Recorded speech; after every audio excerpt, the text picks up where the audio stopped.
السلام علیکم پیارے بچوں، آج کی کہانی ہے ہمارے وقت کے امام کے بابا جان کی۔ سب سے پہلے ہم آپ سے دعا کرتے ہیں کہ اللہ تعالیٰ آپ کے بیٹے کے ظہور میں تعجیل فرمائے، آمین۔ چلیں اب ہم کہانی کی طرف چلتے ہیں۔ آج دوپہر کا کھانا کھاتے ہی بچے دادی کے کمرے میں آ گئے اور سلام کے بعد کہنے لگے، دادی جان ہمیں آج اپنے 13ویں معصوم اور ہمارے 11ویں امام کے بارے میں سننا ہے، ہمیں آج دوپہر میں ہی کہانی سنا دیں۔ اچھا بھائی ٹھیک ہے، لیکن یہ تو بتاؤ کہ یہ کون سے امام ہیں؟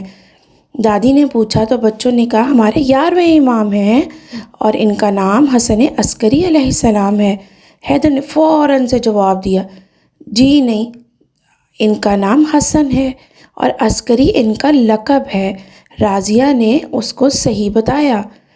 دادی جان راضیہ نے صحیح بتایا ہے کیا؟ دادی نے کہا ہاں بیٹا، ان کا نام حسن اور ان کے مشہور القاب عسکری اور ذکی ہیں۔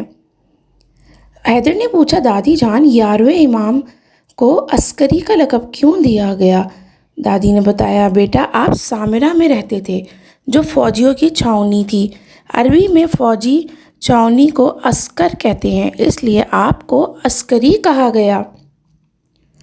راضیہ نے پوچھا دادی جان امام علی نکی کے زمانے میں تو خلیفہ متوکل کی حکومت تھی، پھر امام حسن عسکری کے زمانے میں بادشاہ کون تھا؟ دادی نے کہا اچھا میں بتاتی ہوں۔ امام حسن عسکری ہمارے 10ویں امام حضرت علی نکی کے بیٹے ہیں۔ آپ کی والدہ کا نام سوسن تھا جو بہت ہی نیک اور عبادت گزار خاتون تھی۔ آپ رسول اللہ اور ان کے اہل بیت کے شہر مدینہ میں پیدا ہوئے۔ آپ بچپن ہی سے با اخلاق اور مہذب تھے۔ آپ نے اپنی پوری زندگی میں کبھی بھی کوئی برا کام انجام نہیں دیا تھا۔ دادی جان نے سمجھاتے ہوئے دونوں سے کہا انسان کو نیک کاموں کی عادات بچپن ہی سے ڈالنی چاہیے۔ دونوں بچوں نے اس بات میں سر ہلایا تو دادی جان نے بات آگے بڑھائی اور کہا بیٹا تم تو جانتے ہو کہ امام علی رضا کو خراسان، امام جواد کو بغداد اور امام ہادی کو سامرہ بلایا گیا۔ اسی طرح امام حسن عسکری بچپن ہی میں اپنے والد کے ساتھ مدینہ سے سامرہ چلے گئے تھے۔ آپ بچپن ہی سے با ایمان، عبادت گزار، ذہین اور عالم انسان تھے۔ آپ نے بچپن ہی میں فرما دیا تھا کہ خدا نے ہمیں کھیل کود کے لیے نہیں بلکہ علم اور عبادت کے لیے پیدا کیا ہے۔ امام حسن عسکری نے اپنے والد کے ساتھ 22 سال گزارے۔ انہوں نے ہمیشہ اپنے والد کی مدد اور اطاعت کی۔ امام علی نکی نے اپنی زندگی ہی میں امام حسن عسکری کی امامت کا اعلان کر دیا تھا، لیکن ظالم بادشاہوں کی وجہ سے یہ خبر سب لوگوں تک نہیں پہنچ سکی۔ لوگ پریشان تھے کہ ہمارا 11واں امام کون ہوگا۔ چنانچہ امام حسن عسکری نے انہیں بہت سارے معجزے دکھائے اور کئی غیب کی خبریں بھی بتائیں تاکہ انہیں یقین آ جائے کہ وہی ان کے سچے امام ہیں۔ ایک مرتبہ اس وقت کے بادشاہ نے آپ کو شہید کرنے کے لیے بھوکے شیروں کے پنجرے میں ڈال دیا۔ آپ پنجرے میں جا کر اطمینان سے نماز پڑھنے لگے اور سارے شیر آپ کے گرد احترام سے بیٹھ گئے۔ حیدر نے پوچھا دادی جان یہ عباسی خلیفہ تو بہت سارے تھے، کیا یہ سارے ہی اہل بیت سے شدید دشمنی رکھتے تھے؟ انہوں نے امام حسن عسکری پر کیا ظلم ڈھائے؟ انہوں نے امام حسن عسکری پر بہت ظلم ڈھائے۔ دادی نے بتایا جب وہ امام کے خلاف بے بس ہو جاتے یا وہ انہیں قید خانے میں رکھتے تھے یا جاسوسوں کے نرغے میں رکھتے تھے۔ امام حسن عسکری پر ظلم کرنے کی ایک اور بڑی وجہ یہ بھی تھی کہ آپ کے ماننے والے اور آپ سے بہت محبت کرنے والے دن بدن بڑھتے چلے جا رہے تھے۔ کئی شہروں میں آپ کے شیعہ پھیل گئے تھے۔ اتنے سخت حالات کے باوجود آپ اپنے شیعوں سے رابطے میں رہتے تھے۔ آپ نے مختلف شہروں میں اپنے وکیل مقرر کر رکھے تھے۔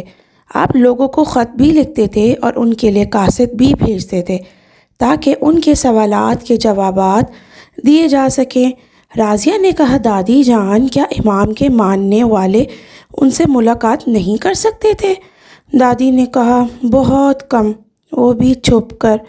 تم لوگ تو جانتے ہو کہ امام کے گرد ہر وقت بادشاہ کے جاسوسوں کا گھیرا رہتا تھا۔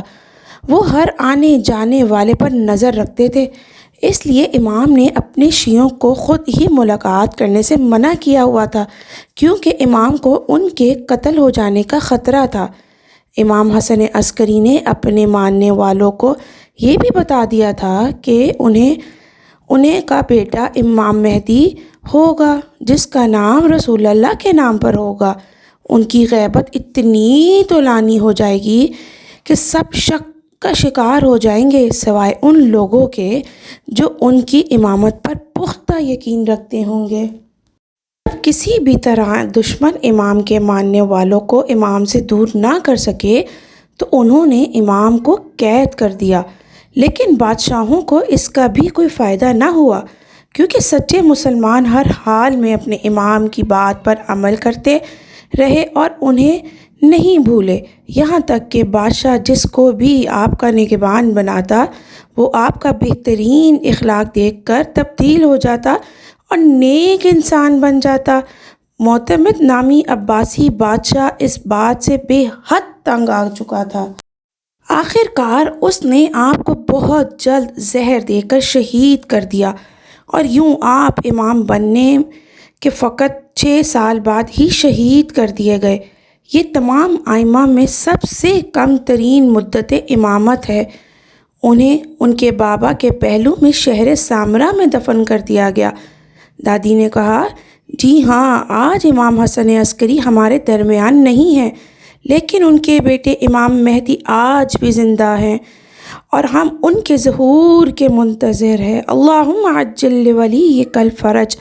بچوں، دعا کرو کہ اللہ ہمیں نیک کام کرنے کی توفیق عطا فرمائے اور ہمیں ان کی مدد اور نصرت کرنے والوں میں شمار کرے۔